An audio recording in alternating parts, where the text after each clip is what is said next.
नमस्कार, स्वागत है आप सभी का हमारे YouTube channel KCB Z classes में। मैं पवन चौधरी। जैसा कि आपके डेली 20 क्वेश्चन का सॉल्यूशन आपको शाम को मिलता है 8 बजे और सुबह आपका टेस्ट 8 बजे होता है। तो आज का जो अपना टेस्ट था वो फिजिकल प्रॉपर्टीज और कुछ एक केमिकल प्रॉपर्टीज से था। ठीक है, जो अपन ने पढ़ ली। अपन टॉपिक वाइज करते हैं, जो आप टॉपिक पहले पढ़ लेते हो उसका टेस्ट नेक्स्ट डे होता है। तो सॉल्यूशन स्टार्ट करते हैं अपना। देखो, फर्स्ट क्वेश्चन था कौन सी धातु का अधिकतम प्रकाश विद्युत प्रभाव होता है। तो इसके अंदर आपको दो मैंने बताई थी आपको कि एक तो पोटेशियम और सीजियम। सीजियम है वो सबसे ज्यादा प्रकाश विद्युत प्रभाव शो करती है। प्रकाश विद्युत सेल में इसका यूज है वो सबसे ज्यादा किया जाता है। क्यों? क्योंकि सीजियम का जो साइज सबसे बड़ा होता है और इसकी आयनन ऊर्जा आयनाइजेशन एनर्जी वो क्या होती है, कम, और साइज क्या होता है, बड़ा। साइज बड़ा होने के कारण आयनाइजेशन एनर्जी कम होने के कारण ये दृश्य प्रकाश से इलेक्ट्रॉन यहाँ से उत्तेजित हो जाते हैं। दृश्य प्रकाश की ऊर्जा पाकर ही इलेक्ट्रॉन क्या हो जाते हैं, यहाँ से निकल जाते हैं। इसलिए ये प्रकाश विद्युत सेल में सबसे ज्यादा यूज मिल जाती है। पोटेशियम है उसको भी, यदि ऑप्शन के अंदर सीजियम नहीं आए तो आपको पोटेशियम करना है, और दोनों आ जाए तो सीजियम को प्रायोरिटी देनी सबसे ज्यादा है, सीजियम का यूज किया जाता है। दूसरा क्वेश्चन, निम्न में से कौन सी क्षारीय धातु ज्वाला परीक्षण पर लाल बैंगनी रंग देती है। तो यहाँ पर लाल बैंगनी रंग है वो रुबिडियम देती है। रुबिडियम गहरा बैंगनी, या आप क्या बोल दोगे, लाल बैंगनी।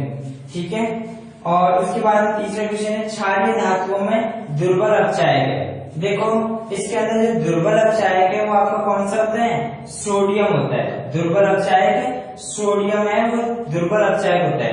लिथियम है वो आपको पता है प्रबल अपचायक होता है, क्योंकि लिथियम की जो हाइड्रेशन एनर्जी के कारण लिथियम की जल योजन ऊर्जा का मान है, हाइड्रेशन एनर्जी का मान है वो सबसे ज्यादा होता है, इसलिए लिथियम प्रबल अपचायक होता है। और इसकी जो मानक अपचयन योग का मान है वो कितना होता है, -3.05 के समथिंग इलेक्ट्रॉन वोल्ट के समथिंग होता है। तो यहाँ पे लिथियम, और एक था आपका पोटेशियम और सीजियम। और आपको ये पता है कि ग्रुप में जब ऊपर से नीचे चलते हैं तो अपचायक प्रवृत्ति वो क्या होती है, बढ़ती है।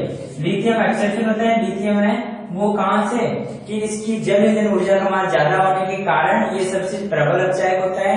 तो इसके अंदर आपका सोडियम, लिथियम की बात में कौन आता है, सोडियम। तो सोडियम यहाँ पे दुर्बल अपचायक होता है। चौथा है कौन सी धातु सुपर ऑक्साइड नहीं बनाएगी। तो सुपर ऑक्साइड आपके कौन से बनाते हैं, ओनली पोटेशियम, रुबिडियम और सीजियम, ये आपके MO2 टाइप की सुपर ऑक्साइड बनाती हैं। ठीक है, बाकी के नहीं बनाते हैं। तो इसमें लिथियम, बेरियम, सोडियम है ये नहीं बनाते हैं। तो इसके अंदर सभी। पांचवा है अधिक स्थायी हाइड्राइड है। तो देखो, स्थायी हाइड्राइड के लिए आपको बताया है कि लिथियम हाइड्राइड से सीजियम हाइड्राइड तक जो अपचायक प्रवृत्ति है वो तो क्या होती है, बढ़ती है। हाइड्राइड की अपचायक प्रवृत्ति ग्रुप में ऊपर से नीचे चलते हैं तो बढ़ती है। यहाँ पे जो तापीय स्थायित्व है, तापीय स्थायित्व वो भी क्या होता है, तापीय स्थायित्व है वो घटता है। ऊपर से नीचे चलते हैं तो तापीय स्थायित्व वो घटता है। हाइड्राइडों का तापीय स्थायित्व घटता है, और इनके क्षारीय गुण है वो क्या होते हैं, क्षारीय गुण बढ़ते हैं। क्षारीय गुण बढ़ते हैं और तापीय स्थायित्व घटता है। तो यहाँ पे सबसे ज्यादा जो स्ट्रॉन्ग होगा क्या था, कि अधिक स्थायी हाइड्राइड है। तो लिथियम हाइड्राइड है वो अधिक स्थायी होता है, बाकी जो इसका जो स्थायित्व फिर कम होता जाता है। घनत्व का सही क्रम है। घनत्व का सही क्रम आपको ऐसे बताया था, लिथियम के बाद में पोटेशियम, फिर आपका सोडियम, फिर रुबिडियम और फिर सीजियम। तो इसके अंदर इसका ऑर्डर वो दे रखा था। तो इसके अंदर देख लो, जो सोडियम है उसका ज्यादा होता है पोटेशियम से, पोटेशियम से सोडियम का ज्यादा घनत्व होता है। तो ये ऑप्शन इसके अंदर सही होगा। सातवां क्षारीय धातु लवण होते हैं। क्षारीय धातु लवण जब बनाते हैं तो इसके अंदर जैसे आपका NaCl बना तो यहाँ पे Na+ बनता है, और Na+ कैसा होता है, प्रतिचुंब। Na+ के बाद एक इलेक्ट्रॉन होता है, Na के अंदर होता है एक इलेक्ट्रॉन।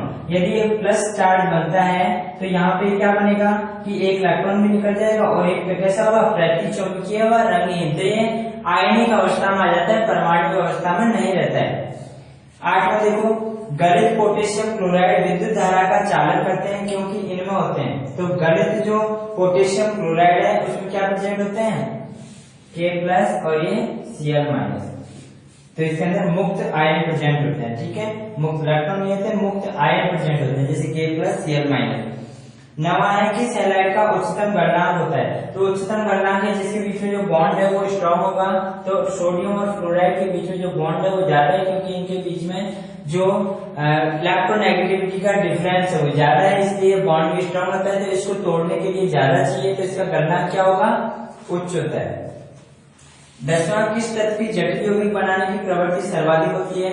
देखो आपको मैं बता देता हूँ कि जटिल यौगिक कौन कौन बना सकता है। जटिल यौगिक के अंदर आपकी कंडीशन होती है कि संकुल यौगिक, जटिल कर दो या संकुल यौगिक बनाने की जो प्रवृत्ति है वो किस किस की होती है।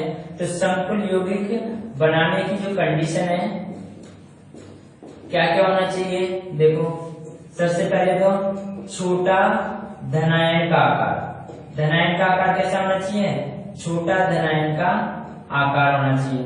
जो धनायन है वो कैसा होना चाहिए, छोटा होना चाहिए। और उसके ऊपर जब छोटा धनायन होगा तो आवेश घनत्व उस पर क्या होगा, उच्च होगा। तो आवेश घनत्व उच्च। और तीसरी एक कंडीशन होती है कि आवेश घनत्व यदि उच्च है तो उसके पास रिक्त कक्षक उपस्थित होते हैं, रिक्त कक्षक उपस्थित होने चाहिए। ये 3 कंडीशन है जिनके द्वारा क्या बनता है, आपके कोई भी संकुल यौगिक है वो बनता है। तो यहाँ पे जिसका छोटा धनायन का आकार होगा आवेश घनत्व उच्च होगा, आवेश घनत्व उच्च होगा और रिक्त कक्षक उपस्थित होंगे, वही संकुल यौगिक बनाता है। तो क्षार धातुओं के अंदर, क्षार धातु जो एल्कली मेटल है, एल्कली मेटल, उनके अंदर तो आपको ध्यान रखना है कि लिथियम का साइज है वो सबसे छोटा होता है, इसलिए केवल लिथियम क्षार धातुओं के अंदर संकुल यौगिक बनाएगा। और यदि हम बात करें बाकी का आकार बड़ा होता है तो यहाँ पे छोटा धनायन नहीं रह पाता, बड़ा हो जाता है, इसलिए केवल लिथियम ही इसके अंदर संकुल यौगिक बना सकता है। और जब हम बात करें कि यदि एल्कली अर्थ मेटल के अंदर, क्षारीय मृदा धातुओं के अंदर, तो आपका बेरिलियम और मैग्नीशियम दोनों के दोनों संकुल यौगिक बनाते हैं, क्योंकि इनका आकार कैसा होता है, छोटा होता है। दोनों संकुल यौगिक बनाते हैं क्योंकि इनका आकार छोटा, छोटे आकार होने के कारण ये दोनों के दोनों संकुल यौगिक बनाते हैं, बाकी के कोई भी नहीं बनाते हैं। इनके अलावा कोई भी संकुल यौगिक नहीं बनाते क्योंकि आकार भी बढ़ता जाता है। और बेरिलियम और मैग्नीशियम, जैसे आपके मैग्नीशियम के जो कंपाउंड है वो क्लोरोफिल देखा होगा, उसके अंदर आपका मैग्नीशियम आता है, क्लोरोफिल। तो इस तरीके से ऐसे आपका बेरिलियम का होता है Be(F4)2-, ये आपके संकुल यौगिक होते हैं। ऐसे अपने को ध्यान रखना है सीधा सा कि लिथियम छोटा धनायन का आकार, आवेश घनत्व उच्च और रिक्त कक्षक इसके बाद उपस्थित है।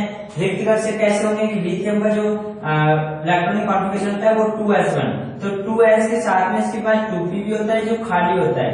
तो यहाँ पे इसके पास एक इलेक्ट्रॉन है, धनायन छोटा है, रिक्त कक्षक भी है, आवेश घनत्व उच्च है और छोटा धनायन है। तो इसलिए कंडीशन संकुल यौगिक बनाने के लिए होती है, ध्यान रखना, ठीक है।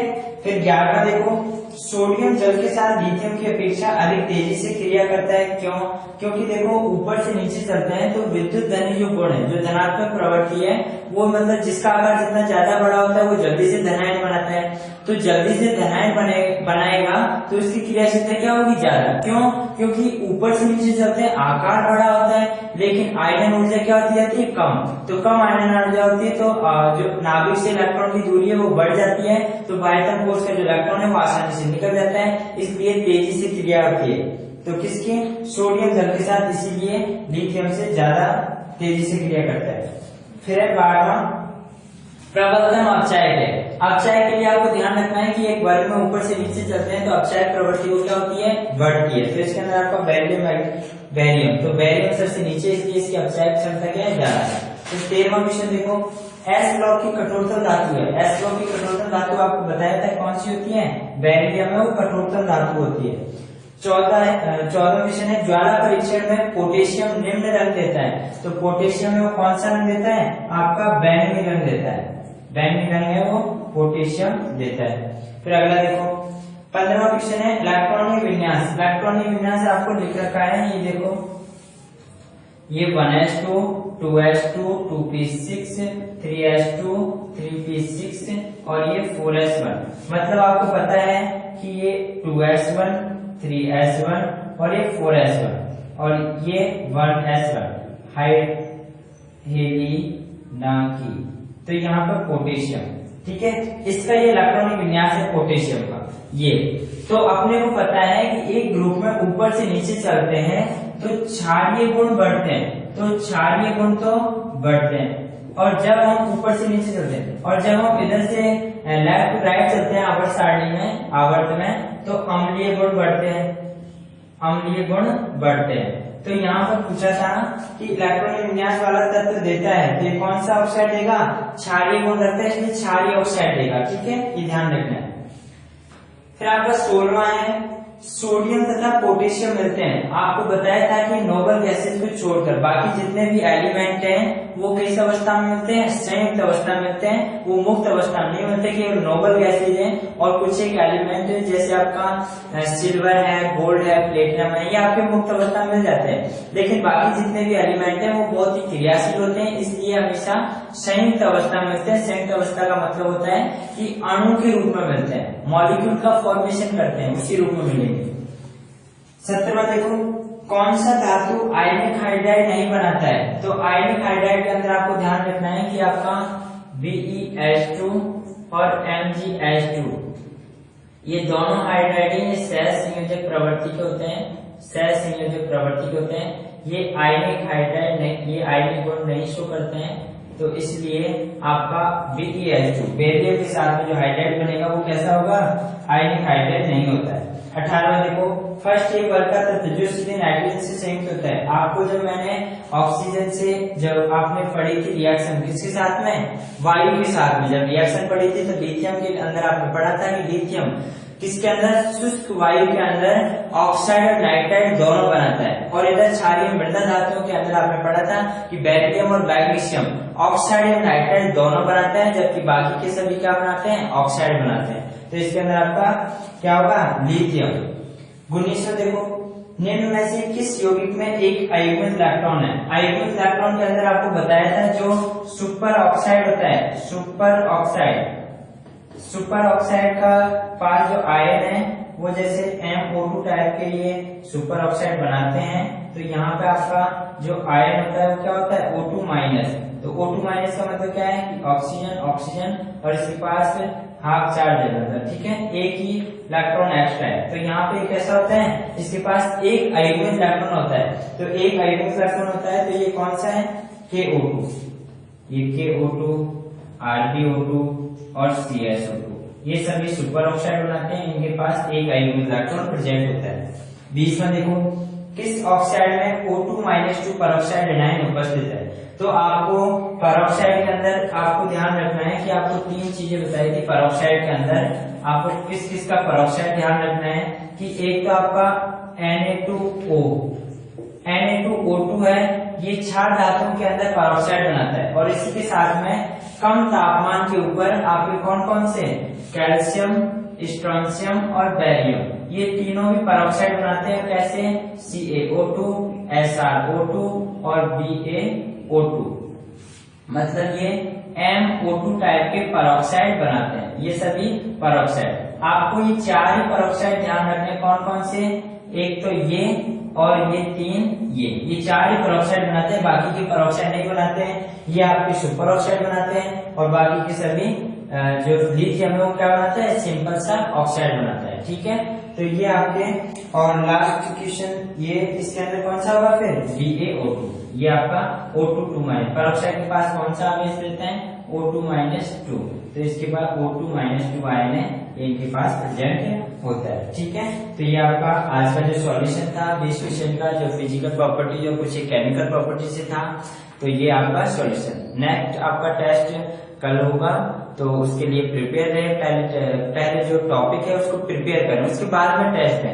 ऐसे ही करोगे तो आप गलत करोगे, और गलत करने से फिर आपको बेनिफिट नहीं मिलेगा। बेनिफिट के लिए आपके लिए ये टेस्ट सीरीज है वो स्टार्ट कर रखिए, ताकि आपको घर बैठे फायदा मिल सके। आपकी जो तैयारी वो रुकी हुई थी लॉकडाउन की वजह से, वो स्टार्ट जारी रहे, इसलिए ये टेस्ट सीरीज स्टार्ट किए हैं। तो हमारे चैनल के साथ में जुड़े रहिए, और जो भी स्टूडेंट्स और आपके साथी वगैरह हैं जो तैयारी कर रहे हैं उनके लिए भी शेयर कीजिए, जिससे उनको भी बेनिफिट मिल सके। धन्यवाद।